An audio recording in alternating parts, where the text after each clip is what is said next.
Bien, iniciamos ahora el debate, entonces rogaría a los comunicantes que se acercasen a la mesa para abrir un turno de preguntas y de cuestiones.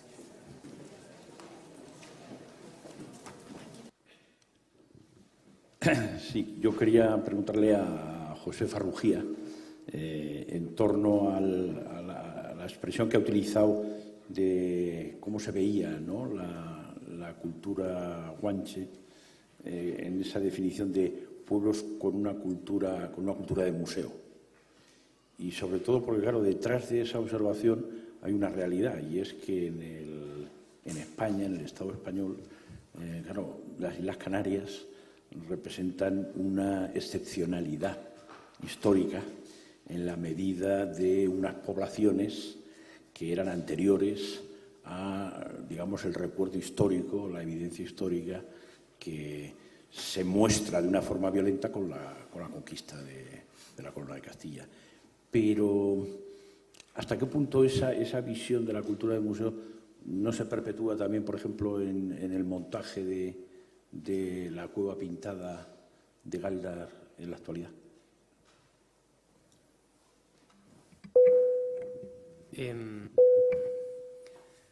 Hablaba de una cultura de museo, básicamente porque en el caso de la arqueología de Canarias, uno de los grandes problemas que tenemos es que si exceptuamos el caso de la isla de La Palma, en donde contamos con una serie de estratigrafías, ¿no?, que han permitido secuenciar, por ejemplo, la evolución cerámica.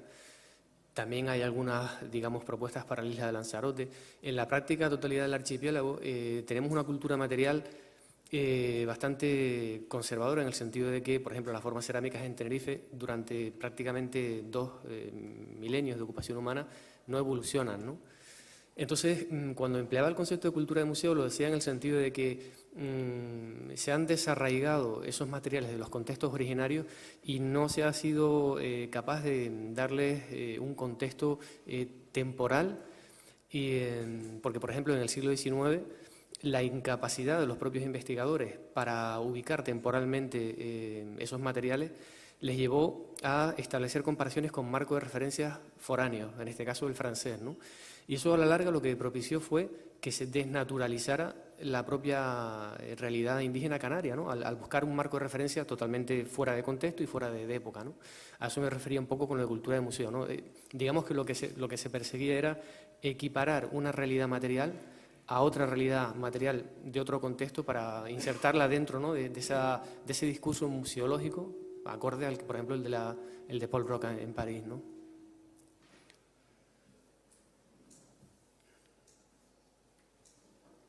¿Más cuestiones?